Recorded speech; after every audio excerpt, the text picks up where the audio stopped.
Those traitors think they can hide from us in the old home system of the Yian.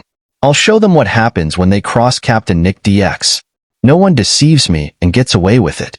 I can't believe I initially thought they were legitimate CR runners. Yes, they had the proper paperwork, so I had to follow protocol and let them go. But once they deviated from their route, their fate was sealed. They will rue the day they thought they could escape the great Nick DX and his crew of scavengers. Tic Tac's crew's perspective.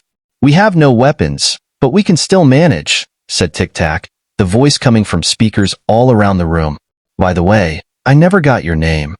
My name is Lizra, Captain Lizra Rightness III, to be exact. Adorable. Okay, Captain Lizra, how sure are you that the ones incoming are hostile? I'm fairly certain. I just didn't think they would be so suspicious of us to follow us here. Well, we did lie to them and pretended to be galactic couriers, and that fool believed every word, chuckled Errol. Errol, language. We are Tic Tac's esteemed guests here, Lizra admonished. No worries, little one. I have a plan that might get us out of here. I can stabilize the atmosphere within the facility. When they enter, I will jettison them from the airlock. Do you think that might buy us enough time to get to your vessel? We're not going to fight them ourselves? The whole reason I was sent with you was to carry this weapon back. I was hoping to use it, but now I can't even do that since the weapon is a decoy, complained Argyle, clearly frustrated. Don't worry, Argyle. If they stick around after we show them the door, we may still have use for you. And your name is? Lizra inquired. Argyle, he grumbled, still disappointed that there was no ancient weapon of destruction he could wield like some god of war. Errol? Questioned Tic Tac, confused. Just Argyle, Argyle replied. All right. They should be arriving any second now. I am going to remove the atmosphere from this room, so we do not have to worry about pressure equalization when we make our move. Z8, can you remotely pilot your ship from here? We do not need to inquire how you know our name, but please call us Zate from now on. Yes, we can control the ship remotely. What do you have in mind? I can see from the security feeds that they are going to station their ship near yours. I will forward the location where you should move your ship once I eject the intruders. I will also illuminate the path to another exit for you. Once there, I'll pressurize the door, open the airlock, and launch you into space. You're going to do what? I do not consent to being blasted into the cosmos, Mr. Tic Tac, replied Lizra, clutching Argyle tighter. Captain, the claws. My apologies. Argyle, do not worry. If Zate positions the ship correctly, you will be propelled right into the loading bay of your vessel. When I was connected to Zate, I was able to view the schematic of your ship. I will send her a visual representation of how to orient it to properly receive you. Tic Tac replied matter-of-factly. Not necessary. We can visualize that without your aid, computer, Zate responded. While the plan was being created, the human in the room sat silently, watching them throughout the entire conversation. His masked helmet gave no indication of how he felt about the plan or the other occupants in the room. Lizra hopped down from atop Argyle and approached the human. Standing on her hind legs, she barely reached his knees. Mr. Human, do you have anything to add to the plan? No. Will you defend us if it comes to that? Yes, sure, and I'm sorry. Sorry for what exactly? As Lizra and the human were engrossed in their dialogue, a loud bang echoed throughout the facility, shaking the walls of the research room. The trio jumped into action and gathered around the exit door. The human walked over to a small black box and looked down at it. Just let me know when, Tic Tac. Disconnect me only when they are safe. Any earlier, and I won't have access to the facility. You aren't coming with us? Lizra asked, looking down at the little black computer. We will follow shortly. I have to ensure your safe exit and collect a few more items before we leave. Seconds later, an explosion was heard down the hall, followed by a booming voice echoing throughout the base. This is Captain Nick DX of the Prowler. You are in violation of Core Federal Code 13745, impersonating a galactic courier and attempting to flee from federal authorities. Cooperate, and you will be handled respectfully. Refuse, and you will face severe repercussions, including a fine upwards of 10,000 credits. That will be all. He seems to be in a better mood today, Lizra chuckled.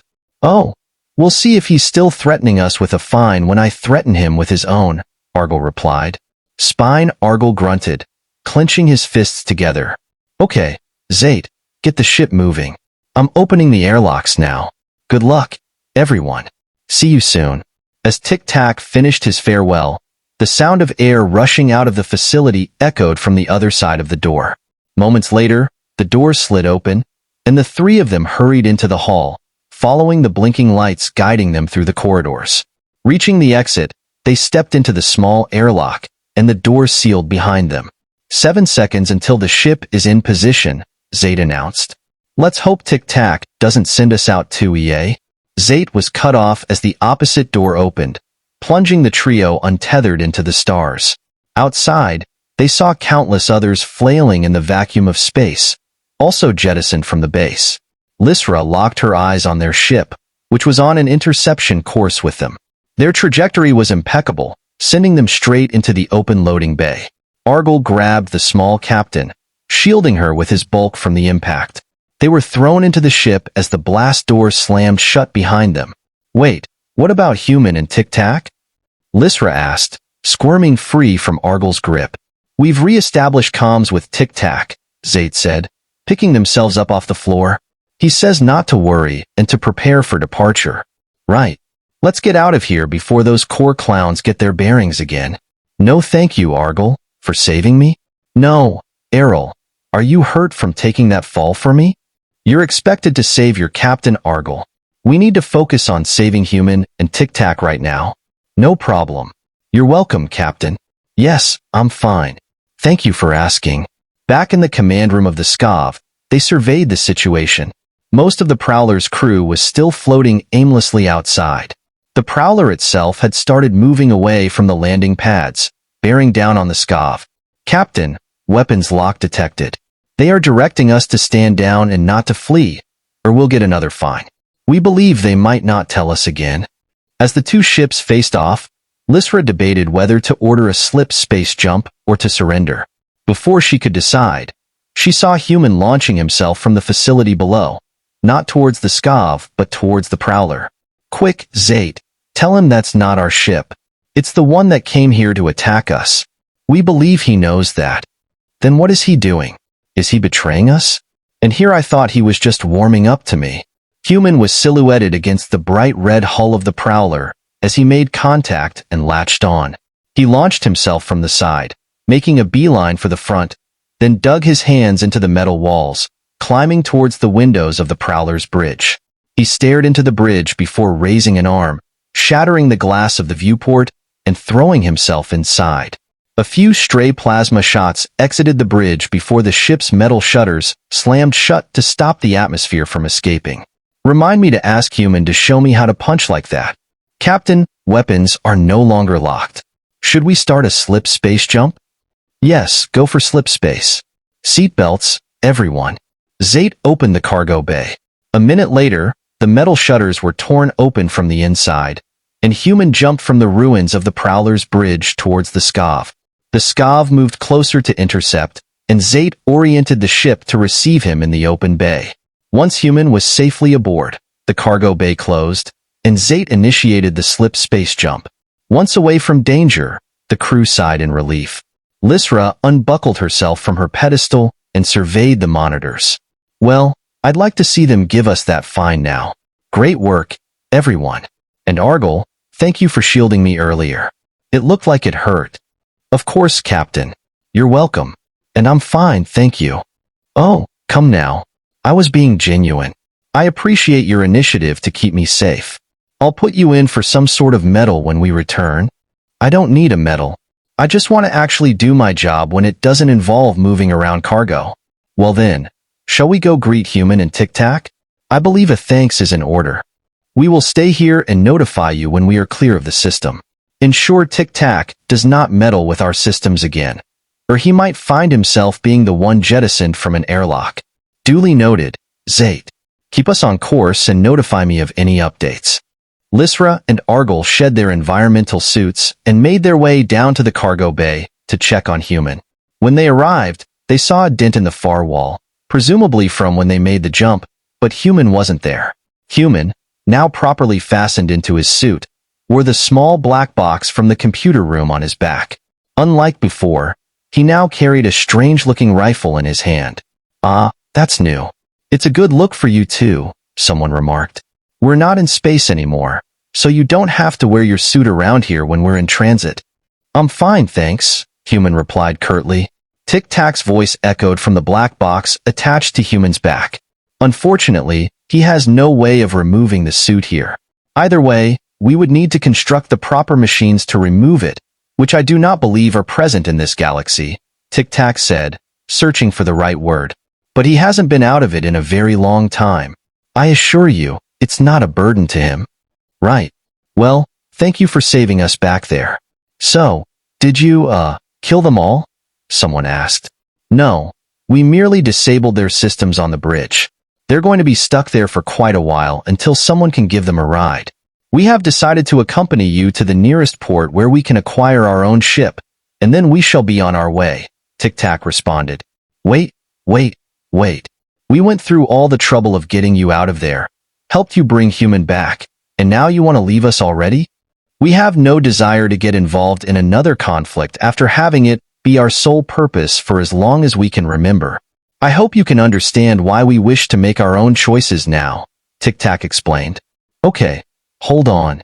We helped you get off the base and wake up Human, so maybe you could at least come with us back home and hear us out from someone a little more charismatic than myself?" "Very well. How long until we arrive?" Maybe a week." "Terrific. Well, maybe we can pass the time by you telling me how you came to learn of us and more about who you're fighting. I only speak for myself when I say I would love to know more. It really has been a long time since I've had a good conversation with someone that's not a part of myself," Tic-Tac agreed. "Of course. Here, let me show you to the common room.